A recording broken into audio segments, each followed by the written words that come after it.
First of all, I would like to welcome all of you to this day where we're supposedly honoring the seniors here at Augsburg College that will be graduating in the class of 1970.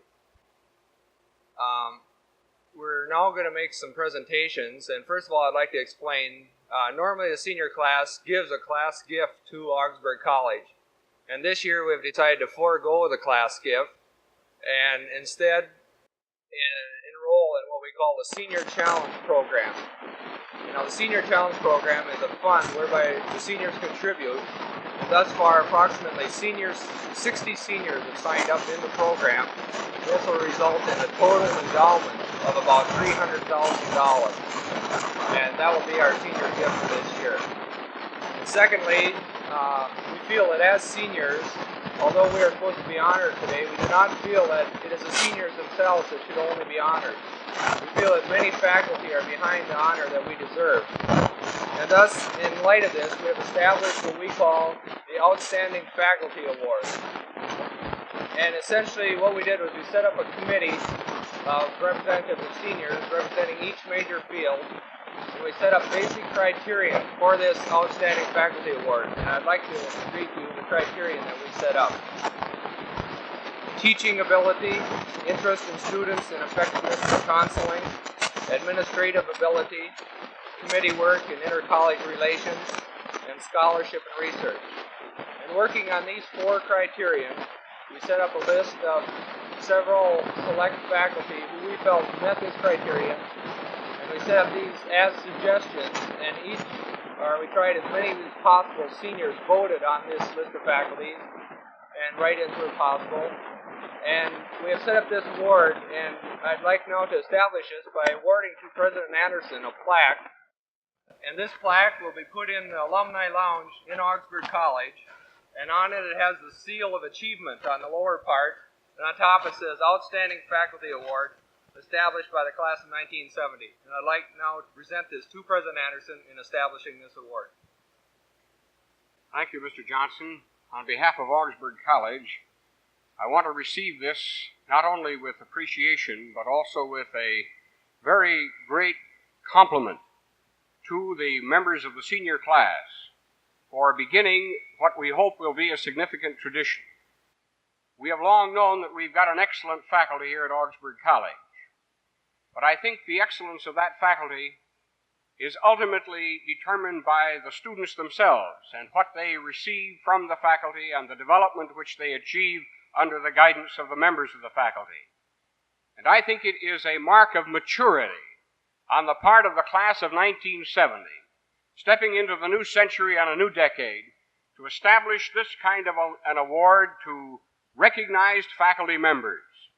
I think it indicates the fact that we're growing up around here and that we don't need sophomoric skits in order to celebrate cap and gown day, but that instead of that we have something that is distinguished, something that will last, something that will bring honor and distinction to the college and to the members of the faculty. Mr. Johnson and the members of the class of 1970, I want to congratulate you on establishing this recognition. And I want to thank you on behalf of the faculty, the students, the Board of Regents, and the entire Augsburg community.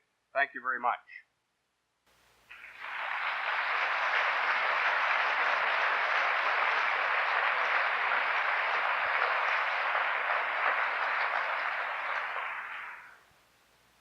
And now I'd like to call Dr. Donald R. Gustafson and Dr. Philip A. Quanbeck to the platform. They are the two faculty members that we are naming the Outstanding Faculty Awardees for this year.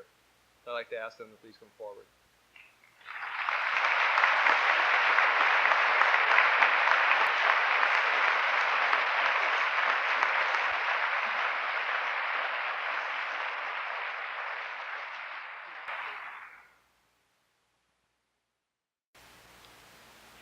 This is a bit unnerving. In fact, I think I must confess I've been unnerved ever since last Friday when Jerry came in my office and, in his deadly serious manner, maneuvered himself and his cast into the overstuffed chair in my office. And he said, you know, this year the class of 70 is not going to put on a farcical skit at Cap and Gown Day. Instead, the class has selected you and Philip Quanbeck. And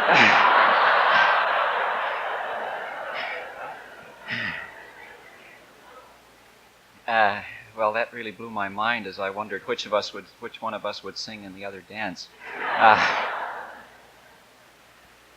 However, I'm not going to try to suggest I'm trying to replace the senior skit.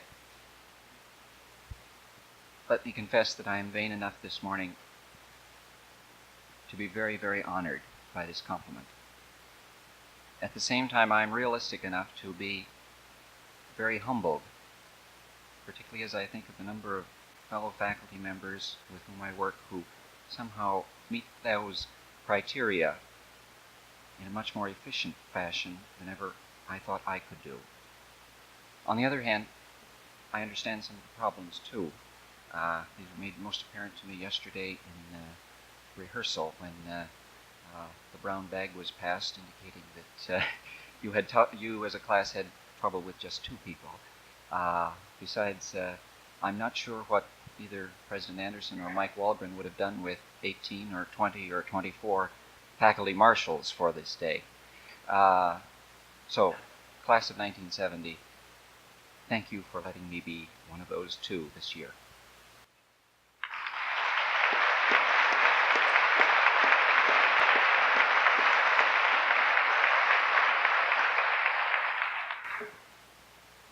I think of the comment, class of 1970, which a man made upon receiving an award, and he said that if his mother had been there to hear it, she would have said everything was true. That if his wife had heard, she would have said some true, some exaggeration. And if his children had heard it, they would have wondered if it was the same man. I'm sure that some of you are also wondering, but I'd like to express my appreciation to the class of 1970 for this award. And I'd like to thank my producers. Thank you very much.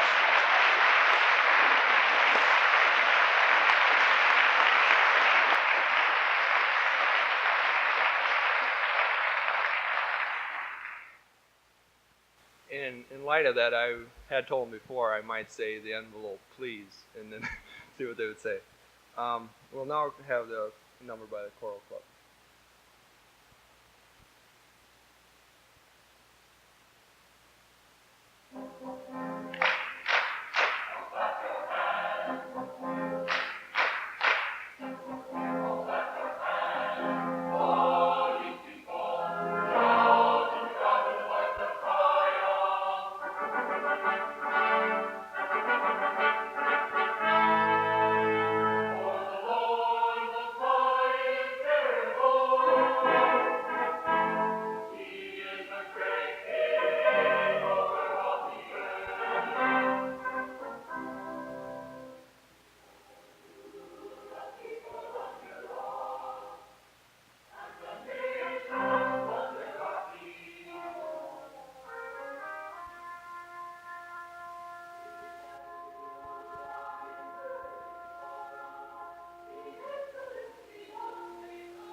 case you didn't know, he's wearing a full leg cast. He tells me he's getting home. I'd like to take this opportunity to thank the graduate class of 1970 for asking me to spend a few minutes with you at your cafeteria. In one way, it seems like a short 4 years to me, and I'm sure to you. And as I look back in my own life, those 4 years, it has the appearance of an awfully long time because so many things have happened in that time. It's with this in mind that Jerry approached me about a month ago and asked me if I would speak. I asked him the usual question that you ask, what should I speak about? And he gave me the usual answer that speakers dread, and that is anything. And I said, anything? And he said, yes, anything you want to speak on.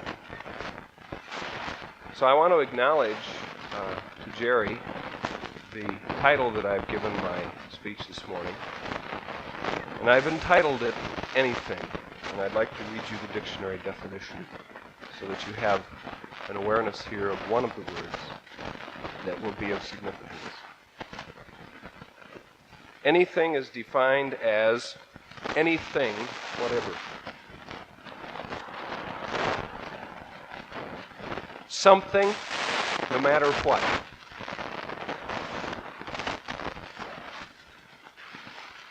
So I'm taking this opportunity to speak to you this morning about a few things. They might be considered something, no matter what.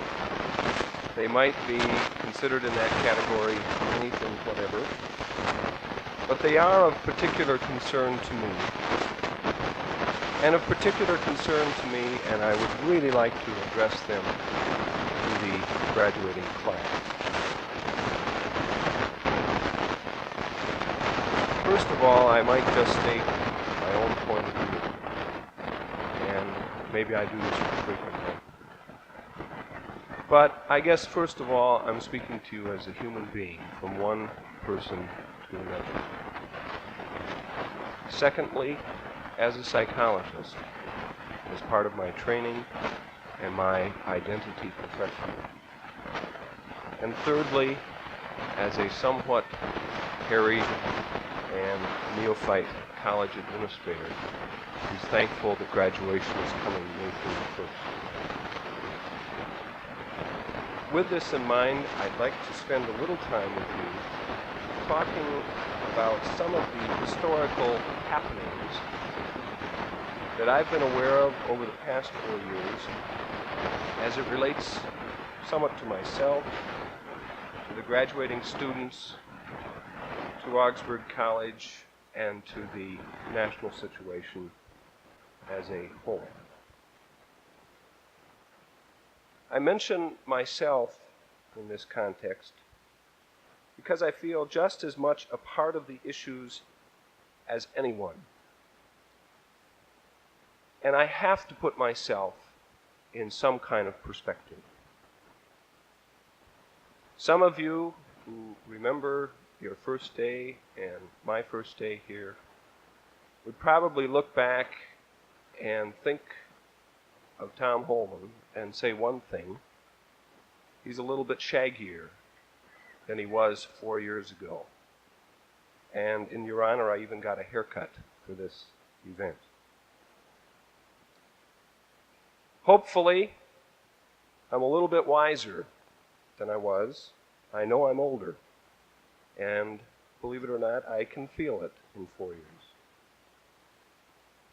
For my own self, I've taken on the responsibilities of family and parenthood in this 4-year period.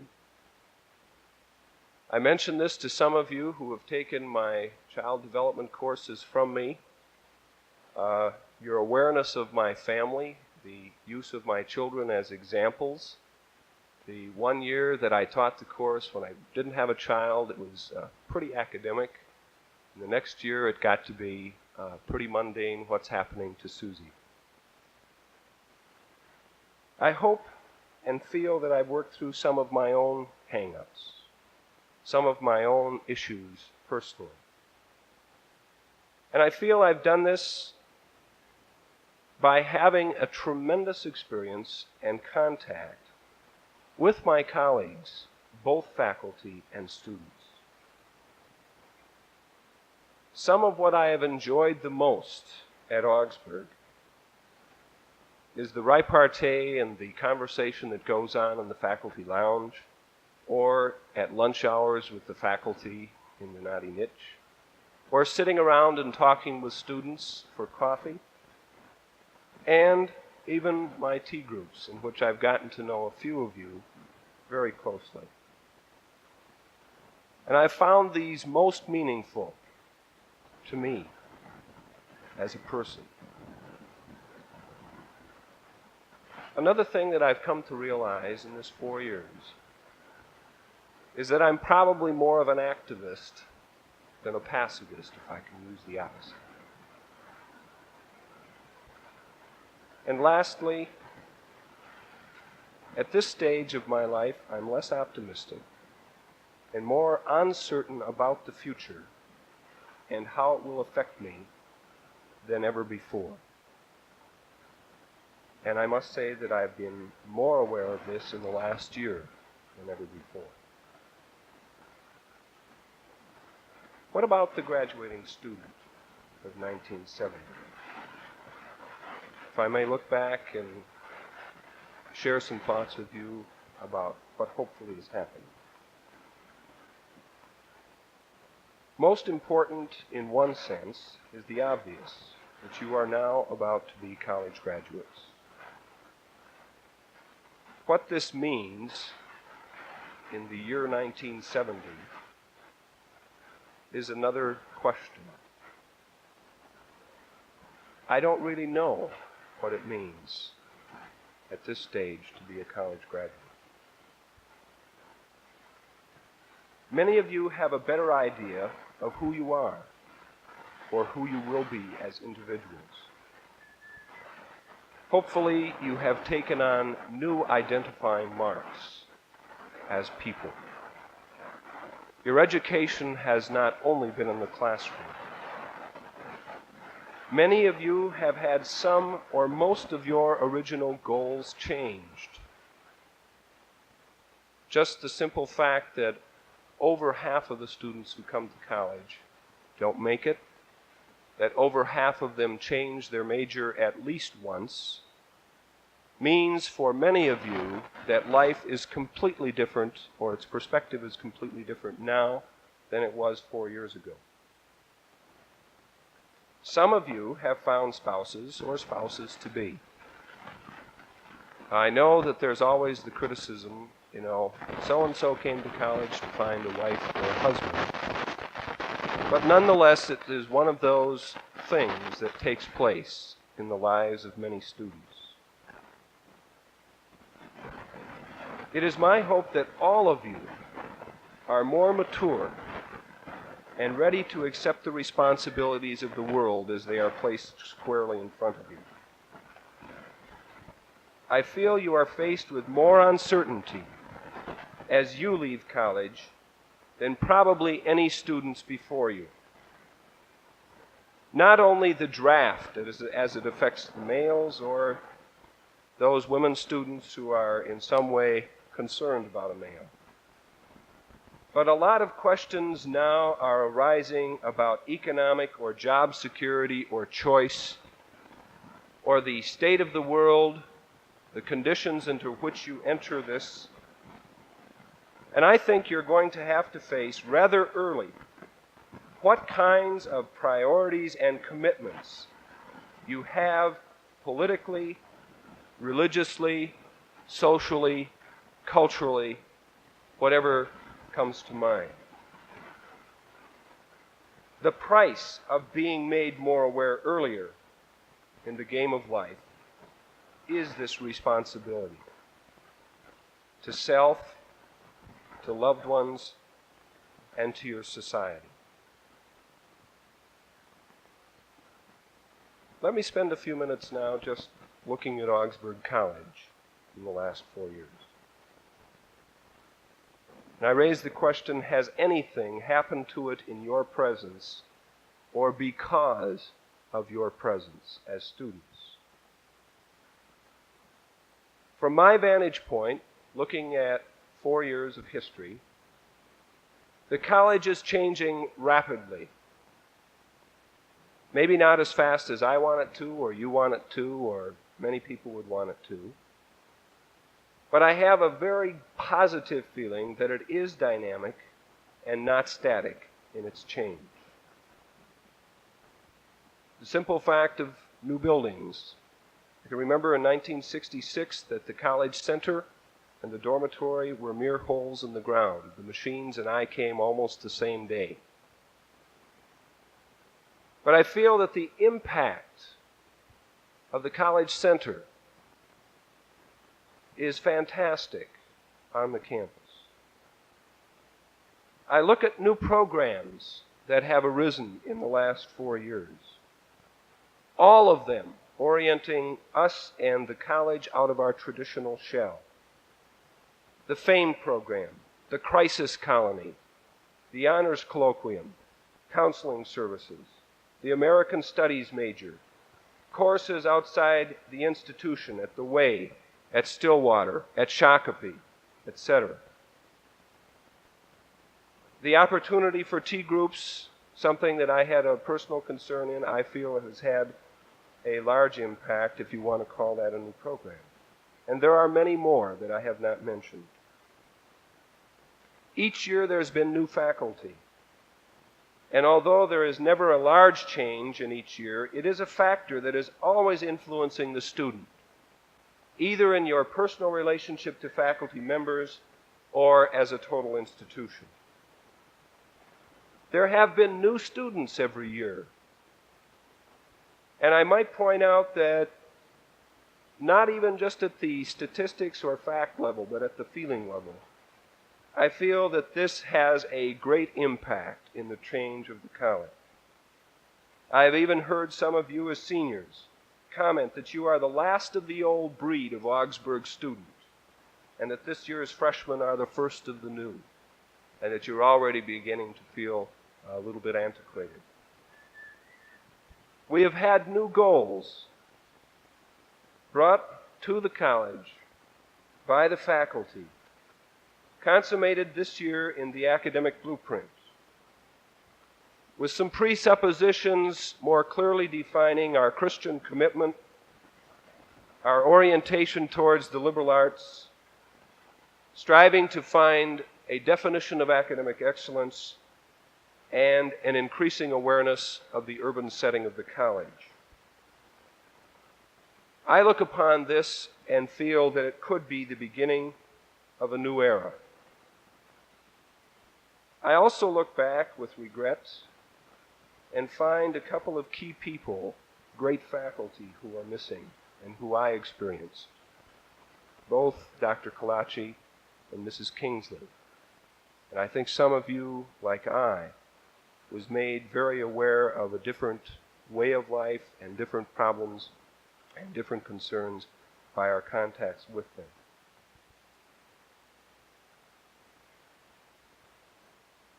I'd like to spend a little time then on the national setting and our world as I see it. My concern here is what has happened to it in 4 years. My feeling is that it will affect you more than anything that I have talked about thus far.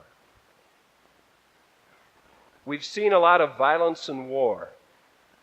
We've had assassinations, political and other. We've had Vietnam, the Middle East.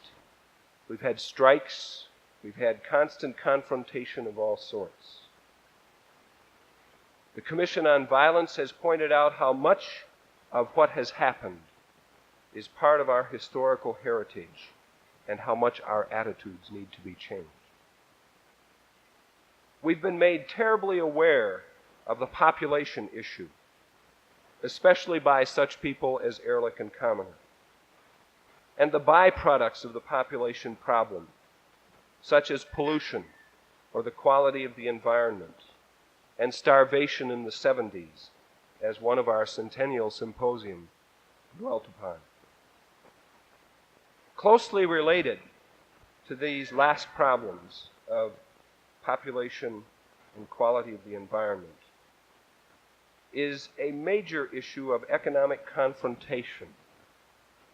Economic confrontation that is going on between the haves and the have-nots, especially the gap that keeps widening between the have and the have-not nations, and the vital concern that we all have for the materials needed to survive.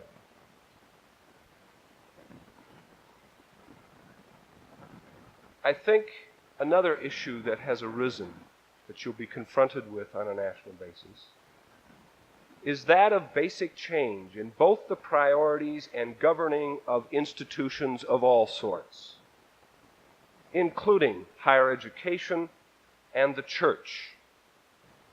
And it appears to be coming at us from all sides. With the decline of the church's influence and the disaffection with colleges, this will be a very major issue once the Vietnam War is over. In fact, I believe that higher education has a short breathing period before the issues confronting us are again internally oriented. The war gives us a chance to regroup. We have, whether we've lost sight of it or not, the racial issue, which crosses so many lines that it is still probably the most burning issue of the time. And I don't think we can ignore it, nor should we be allowed to ignore it. Last, I'd like to mention that it appears we have a crisis in leadership, partly because we have lost many good leaders, many of them violently.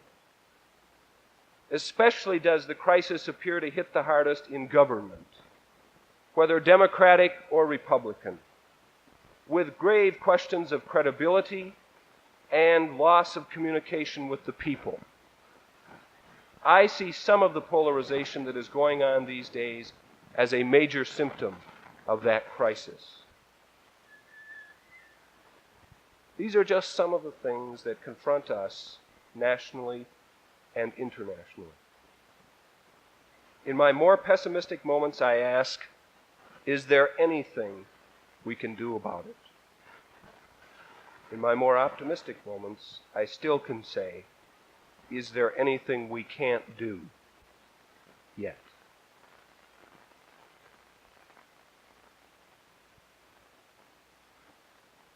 What are to be the future issues?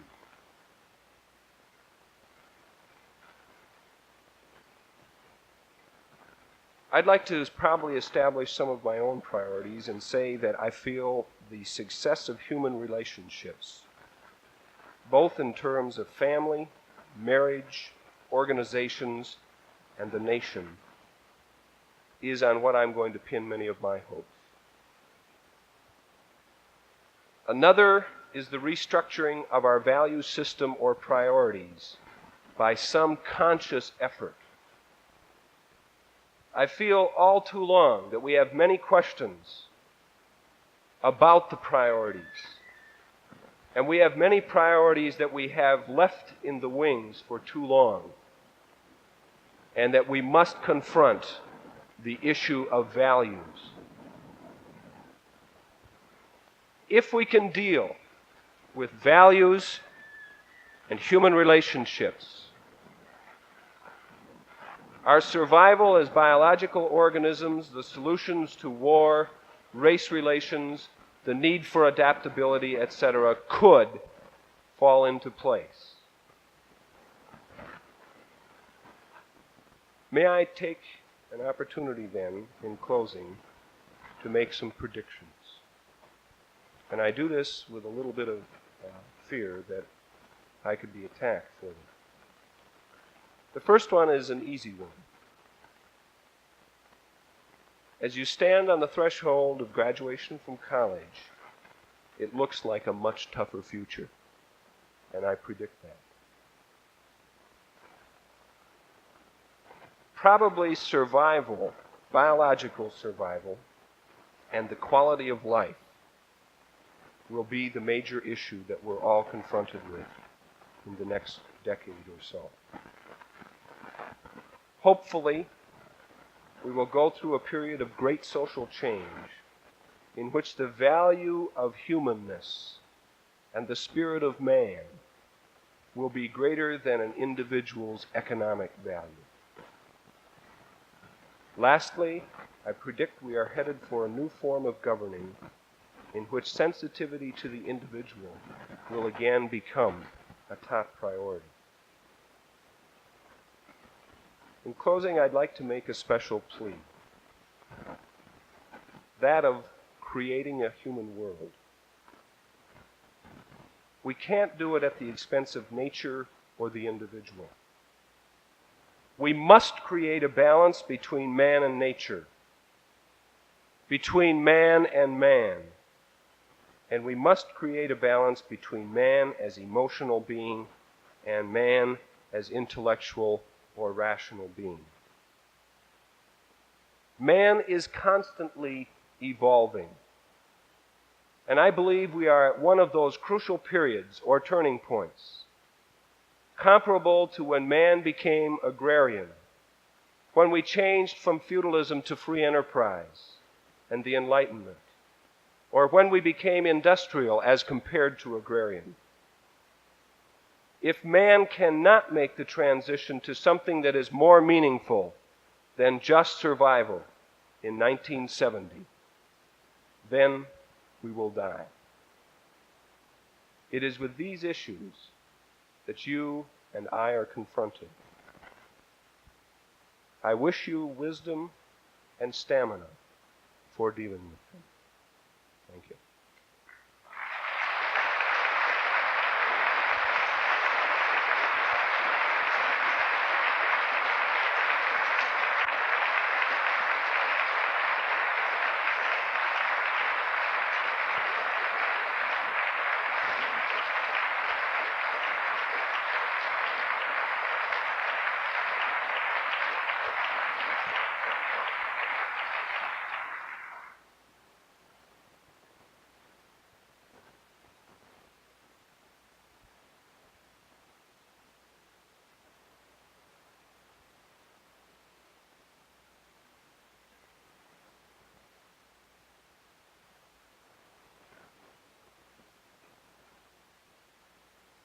It's always a particular pleasure for the dean of a college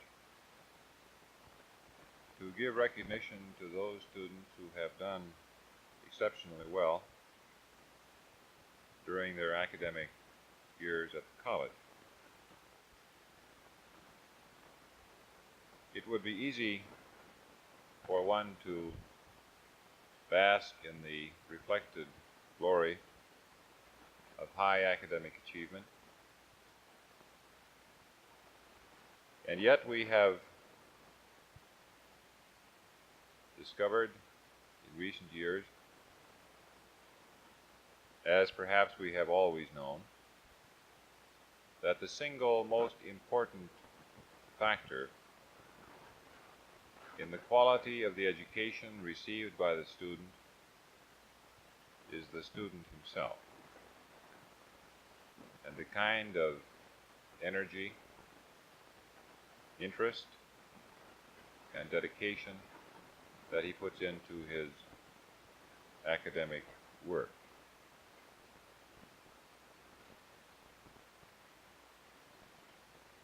Therefore, I am sincerely pleased to be able to offer the sincere congratulations of the faculty and administration of the college to these seniors for their outstanding academic achievement. The distinction is truly their own.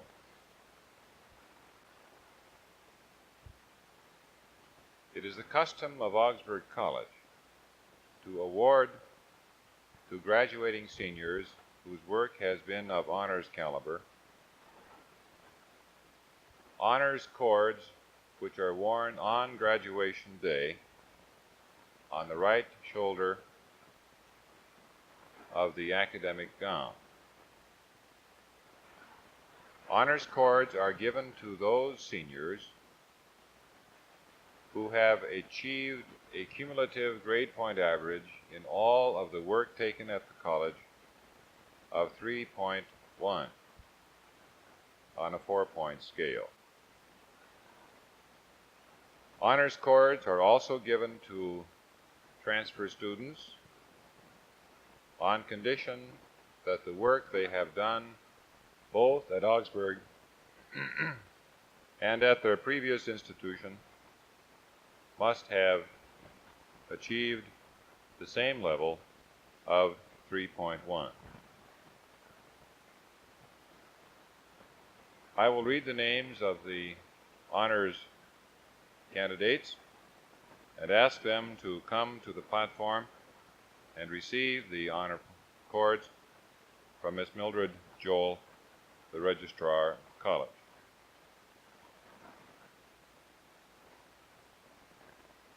Will the first row please stand?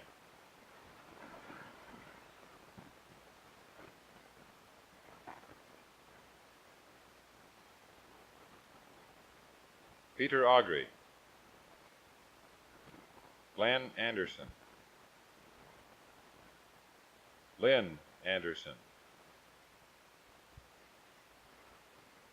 Carrie Body,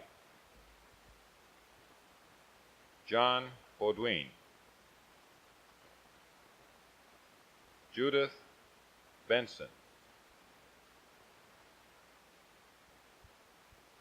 Portia Branshaw,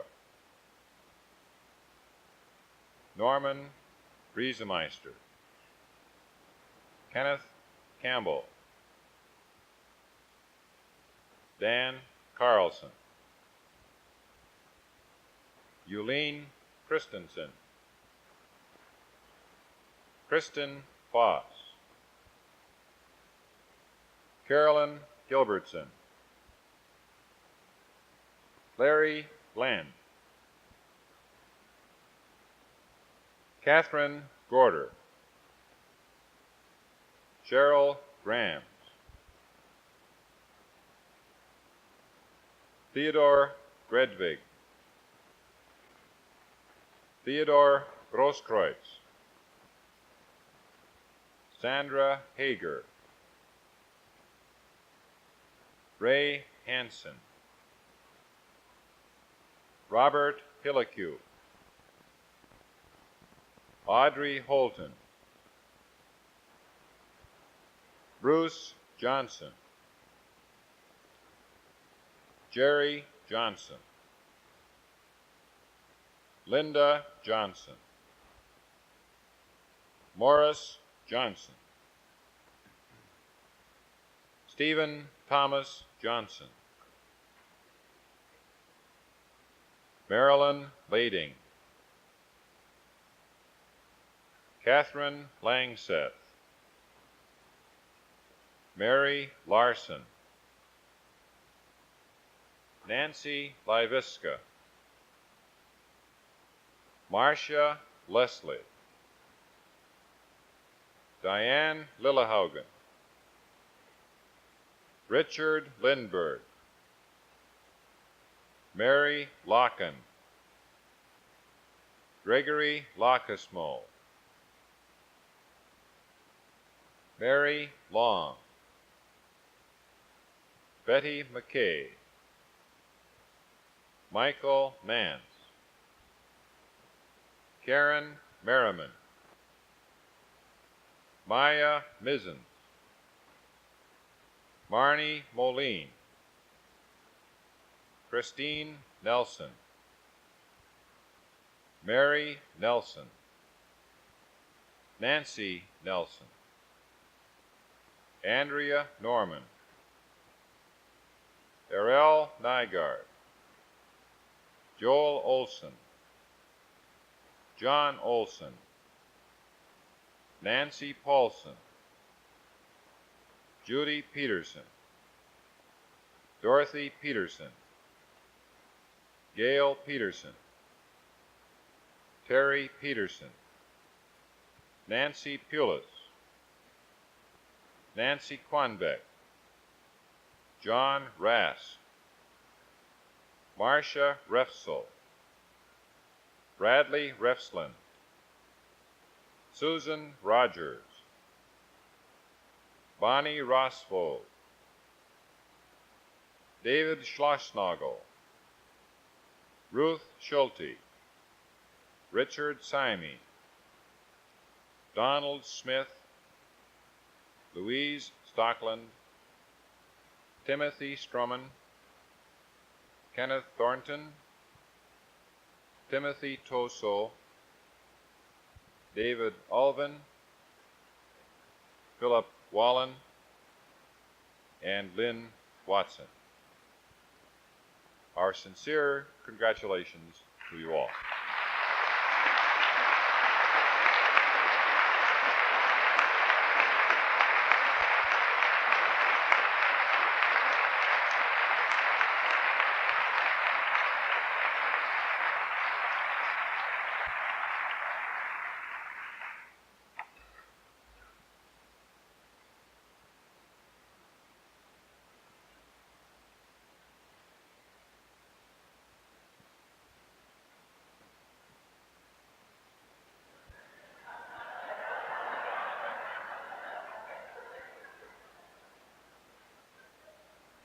I'm also conscious of being in the middle of Johnson & Johnson.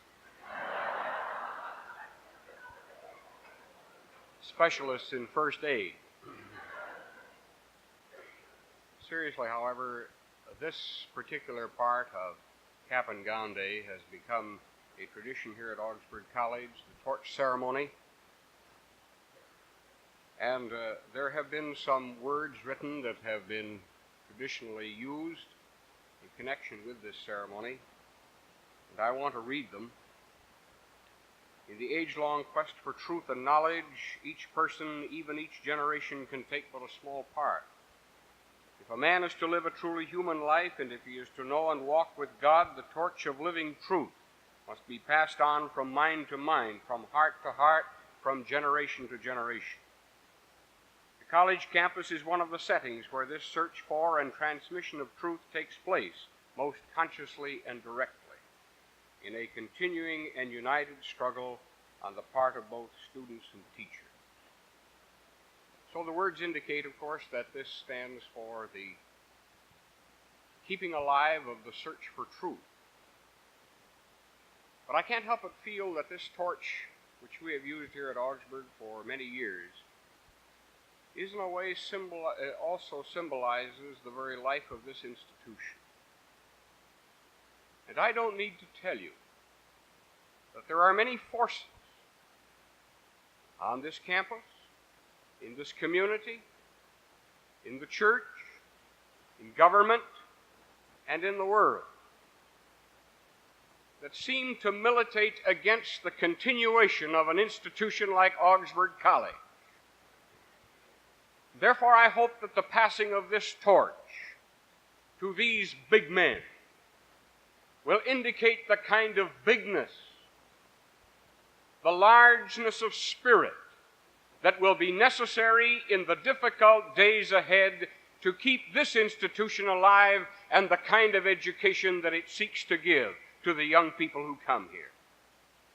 In that spirit, I would like to give this torch, the symbol of truth, and of the very life of Augsburg College, to Jerry Johnson, the president of the class of 1970, for transmission to next year's senior class.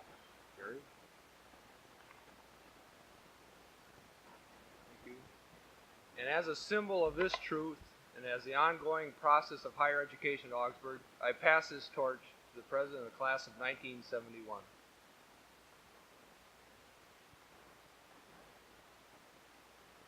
Representing the class of 1971, I accept this torch and those items for which it stands. Thank you.